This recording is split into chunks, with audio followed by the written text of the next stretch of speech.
Pilipinas, updated ka na ba? Kahit walang lunas ang mga sakit, Chris, malaki ang pasasalamat sa mga taong nagmamahal sa kanya. Sa kabila ng pagkakaroon ni Chris ng autoimmune disorder na ayon mismo sa kanya ay no cure, but life-threatening damage on the patient's organ can be prevented or managed if diagnosed early or given the proper treatment.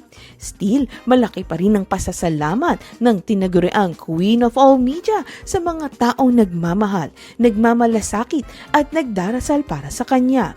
Siyempre, kasama na ang pinasalamatan ni Chris ang love niyang si Mark Lebiste, pati na ang anak na nito na si C2, pero marami ring binigyang tribute ang dating actress TV host sa mga nagmamalasakit sa kanya sa Amerika.